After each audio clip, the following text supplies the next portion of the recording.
At dahil mahilig nga tayo sa biglang gala, naabutan na nga kami ng sikat ng araw. At habang bumabiyahe kami, napagdesisyon namin magpunta na lang ng Pangasinan. Narating na nga natin ang Kamiling Tarlac patungong Lingayen na kasama ang dalawang nag-motorcycle clique. Dahil Pangasinan Loop nga ang gagawin natin, ang unang bayan ng Pangasinan ay Lingayen.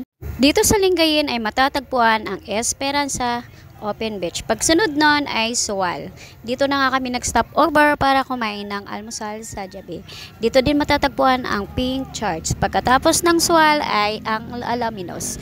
Dito sa Alaminos ay matatagpuan ang 100 Islands. Dito ay nag-drop by lang kami dahil sa sobrang daming tao. So 100 Islands. After ng Alaminos, ay bumiyahe naman kayo patungong Bani, bayan ng Bani, at dito din matatagpuan sa bayan ng Bani ang Falls 1, 2, and 3. Patungong Falls 1, 2, 3, ito nga ang madadaanan nyo, rough road, asahan nyong maalikabok. Lalakbayin mo ito ng ilang minuto bago makarating mula sa main road ng Bani patungong Falls 1, 2, and 3. Dito sa 3 ay nagtagal kami dahil dito nag-enjoy ang mga bata sa pagtalon.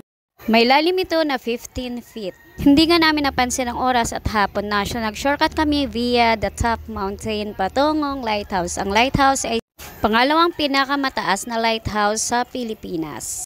May taas na 351 feet. Palubog na nga ng araw na pumunta kami ng Enchanted Cave. Hindi na kami nakapasok dahil oras. Dito kami nagpalipas ng gabi sa Patar, Bolinao Beach. 500 peso nga ang bayad namin for tent. Pagka umaga nga, bumiyahe kami at ito ang madaanan namin ang river.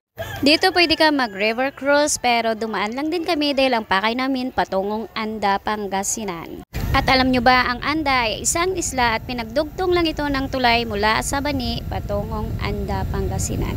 Dito rin matatagpuan ang Malaborakay na white sand beach. Maputi at mapinong white na buhangin. Dahil hapon na nga at naabutan kami ng traffic, hindi na namin napuntahan ang Burgos, Dasol at patungong Infanta. Thank you for watching.